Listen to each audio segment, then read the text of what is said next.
बंधु मैंने आपण मैंने आसतु आज आपण मान किचन को मीनाक्षी पड़ा आपण मान स्वागत करुच्ची। आज बनइबा पणसर काकरा। पाचिला पणस बड़ कोला मु 15टा नहीं मंजी छड़े ताधर मु पल्प बाहर करदेवी। तापर मुझे सुजी सह जंतीबी। सुजी ए गिनारे मुझे 2 गिना अन्य अध किलो ऊपर हम यहाँ ଏବେ ମୁଁ ପଣସରୁ ମଞ୍ଜି କାଢ଼ିକି ପଲ୍ପଟା ବାହାର କରିଦେଉଛି। ଏବେ ଆମେ ଜନ୍ତୁଣି ପ୍ରସ୍ତୁତ କରିବା। ଏଥିରେ 6-7ଟା ତେଜପତ୍ର ଦେଇଛି। ଆପଣ ଯେତେ ପରିମାଣରେ କରିବେ ସେ ଅନୁସାରେ ଆବଶ୍ୟକତା ଅନୁଯାୟୀ ଲୁଣ ଦେବେ। କିନ୍ତୁ ସୁଜି ଟିକେ କମ୍ ଅଛି ମୋର 1/2 କିଲୋ ପାଇଁ ପ୍ରସ୍ତୁତ ହେବ।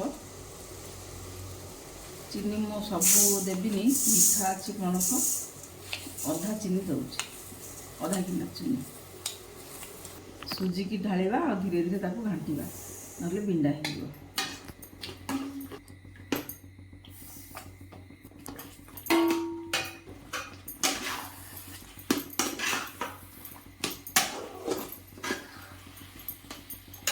पल को टिके गरम पानी में गोले देवी। पणसर पल को सुजी सहित मिसाऊँगी। दुईटा जाक एक सीझ। जदि आप जंतुणी पानिया हो जाए ताहले आप आउ सुजी भी मिसेबे। मोर भी दरकार पड़े मुझे सुजी मिसेबी। जदि देखिए दरकार पड़ुची ना जंतुणीटा भल भाव मिसेदेवे। पणस और सुजी उभय भल भाव मिसीज। चाउल चूना आप सुजी सहित चाउल चूना अटा भी मिसा जाए। खाली सुजी कर आउ 1/2 गिना सुजी मत मिसाई पड़े टे पतला हो जाए। 1/2 गिना सुजी मिसेबी। पुणी आप मिसेला घाटतु। आ दरकार पड़े ना पानी दरकार पड़े कि सुजी भी दरकार पड़े। ये सी हो कम आँचरे आप बेसी आँचरे लगिज। जंतुणी प्रस्तुत हो गला। आम ठंडा हाँ छाड़देवा। तेजपत्ता गुड़ काढ़ीदेवे। पूराटा प्रस्तुत करनवा। ए गोटे नड़ियार कोर आ गुड़ माको चकटी देवी। गुजराती गुंड गुजराती 4टा गुजराती गुंड कर देवी। पूराटा को भाजी नवा।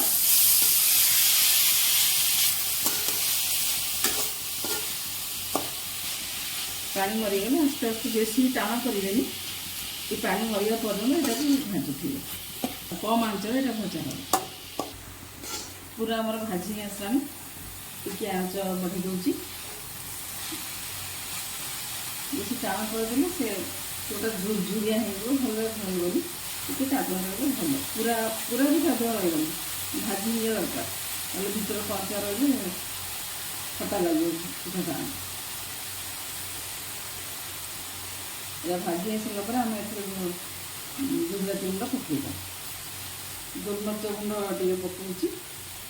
बास्ना भी हो राग राग राग भल लगे। पूरा लगे लगे जब खेल ठंडा हो टाण हो पिठा आसो। हाथ को टे अठा लगे जापर आप पूरा भाजी। गुजराती गुंड पकईदेवा।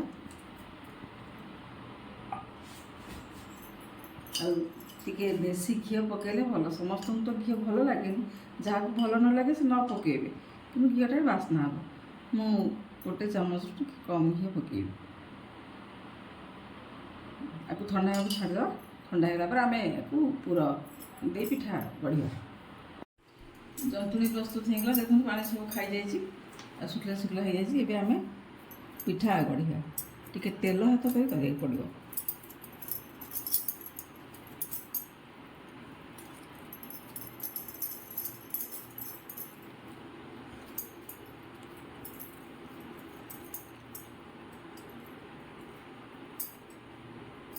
छेना दही छेनार पूरा दि जाए।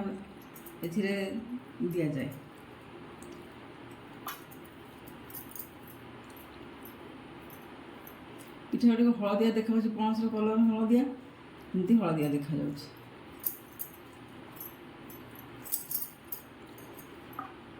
पिठा गुड़ गढ़ी रखी ଆଉ ଏଇଟାକୁ କହନ୍ତି ସେକା, ଆଉ ଅଧିକାଂଶ ଲୋକ ବି କହନ୍ତି ତରା। ପିଠାଟା ଗୋଟେ ବେଳେ ଛାଣିବା, ଏବେ ଟେଷ୍ଟ କରି ଦେଖିବା ଆମର ତେଲ ତାତିଲାଣି କି ନାହିଁ। ତେଲ ତାତି ଯାଇଥିଲେ ଏଇଟା ଉପରକୁ ଉଠିଯିବ। ତେଲ ଆମେ ଜାଣୁଛୁ ତାତିନି, ଆଉ ଟିକେ ତାତିବ। ତେଲ ତାତିଗଲାଣି, ପିଠା ଆମେ ଛାଣିବା।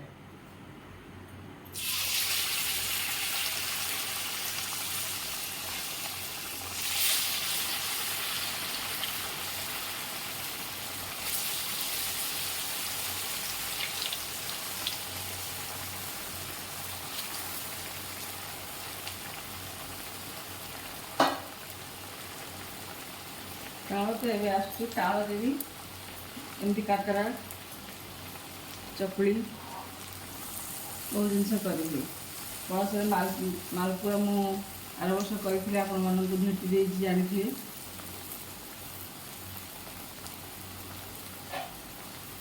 ପିଠାକୁ ଦେଖିବେ, ଧୀରେ ଧୀରେ ଲଉଟେଇବେ, ତଳରେ ଛାଡ଼ିଯିବେ, ଜାଣିବେ ପିଠାଟା ଆସିଗଲାଣି। ତଳ ଛାଡ଼ିଗଲାଣି, ପିଠା ଆମର ଭାଜି। ଗୁଡ଼ ପାଇଁ ଟିକେ ତଳ ଲାଗିଯାଉଛି। ଗୁଡ଼ ନଦେଲେ ପିଠା ଭଲ ଲାଗିବନି, ଗୁଡ଼ର ବାସ୍ନାଟା ଟିକେ ଅଲଗା। ଏବଂ ପିଠାଟା କେତେ ସୁନ୍ଦର ଦେଖାଯାଉଛି ଆମର।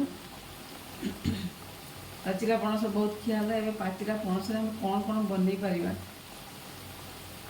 ସେଥିପାଇଁ ମୋର ଏ ପ୍ରୟାସ ଆପଣମାନଙ୍କ ଲାଗି। ଆପଣମାନେ ଜାଣନ୍ତୁ ପାଚିଲା ପଣସରେ କ'ଣ କ'ଣ ବନେଇ ହେବ। ଆମ ରୋଷେଇ ଘରେ, ଆମ କିଚେନରେ କ'ଣ କ'ଣ ବନେଇ ହେବ ଆମେ ବନେଇବା। ପଣସର ରଙ୍ଗ ସକାଶେ ଉପରଟା ଲାଲ ପଡ଼ିଯାଉଛି।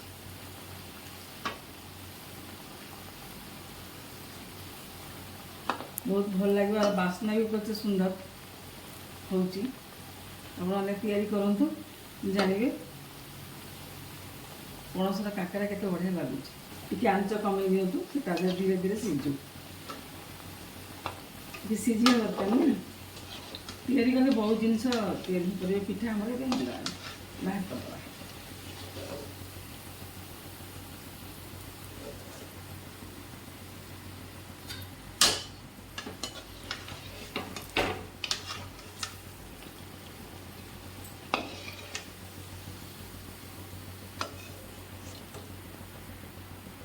ପିଠା ବେଶୀ ଟାଣ ହେବନି, ବହୁତ ନରମ ଲାଗିବ। ଆପଣ ଖାଇଲା ବେଳେ ଦେଖିବେ ବହୁତ ନରମ ଆସିବ ପିଠା।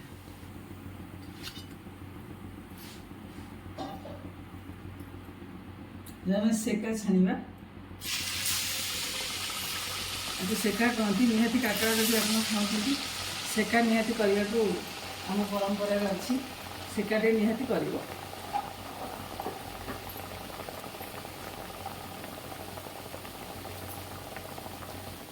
ଏସବୁ ଜିନିଷ ଆମେ ଆମ ପରିବାର ଲୋକଙ୍କୁ ତିଆରି କରି ପରସିଲେ ଏଇଟା ନିଶ୍ଚିତ ଭାବରେ ଆମର ସ୍ୱାସ୍ଥ୍ୟପ୍ରଦ ବି, ଆଉ ସୁସ୍ୱାଦୁ ମଧ୍ୟ।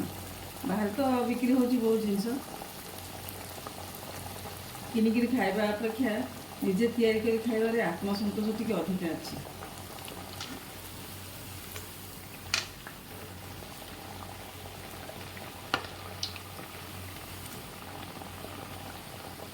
ପିଠା ଆମର ବହୁତ ନରମ ବି ହେବ, ଟାଣ ବି ଆପଣ ଚାହିଁଲେ କରିପାରିବେ, ଯେମିତି ଆପଣଙ୍କର ପସନ୍ଦ। ଆମ ପରିବାର ଟିକେ ଟାଣ ପସନ୍ଦ, ସେଥିଲାଗି ମୁଁ ଟାଣ ଛଣା କରିଛି। ସେକା ବି ହେଇ ଆସିଲାଣି।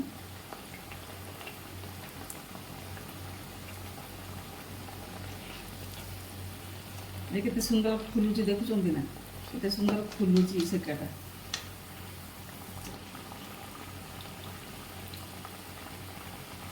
ନରମ କଲେ ସାଙ୍ଗେ ସାଙ୍ଗେ ଖାଇବେ, ଟିକେ ଟାଣ କଲେ ସେ ଗୋଟେ ଦିନ ରହିପାରିବ।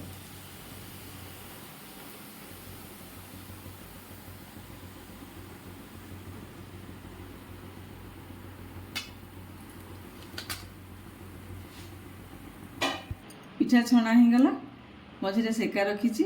ଏଇଟା ଟାଣ ଛଣା, ସକାଳକୁ ଆରାମସେ ରହିପାରିବ ବ୍ରେକଫାଷ୍ଟ ପାଇଁ।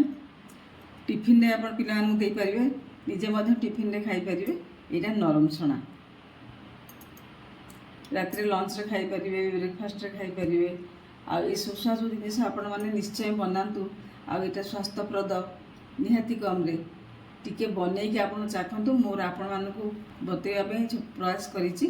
ଆପଣମାନେ ଜାଣନ୍ତୁ ପଣସରେ କ'ଣ କ'ଣ ସବୁ ତିଆରି ହୋଇପାରେ। ଆଉ ଆପଣ ଯଦି ମୋ ଚ୍ୟାନେଲରେ ନୂଆ ହେଇଥିବେ ତାହେଲେ ସବସ୍କ୍ରାଇବ୍ କରିବେ, ଲାଇକ୍ କରିବେ, ଆଉ ଭଲ କମେଣ୍ଟ ମଧ୍ୟ ଲେଖିବେ। ମୋତେ ପ୍ରଶ୍ନ ମଧ୍ୟ ପଚାରି ପାରିବେ ଯେ ପଣସରେ ଆଉ କ'ଣ ତିଆରି ହୋଇପାରିବ। ମୁଁ ଆପଣଙ୍କ ପ୍ରଶ୍ନର ଉତ୍ତର ଦେବି। ଆପଣମାନେ ପଣସର କାକରା ତିଆରି କରନ୍ତୁ, ତା'ର ସ୍ୱାଦ କେମିତି ଲାଗିଲା ଆପଣଙ୍କୁ ମୋତେ ଲେଖିବେ। ହଉ, ରହୁଛି ମୁଁ ଆପଣମାନଙ୍କ ସୁନ୍ଦର ମତାମତ ଅପେକ୍ଷାରେ। ଜୟ ଜଗନ୍ନାଥ, ନମସ୍କାର।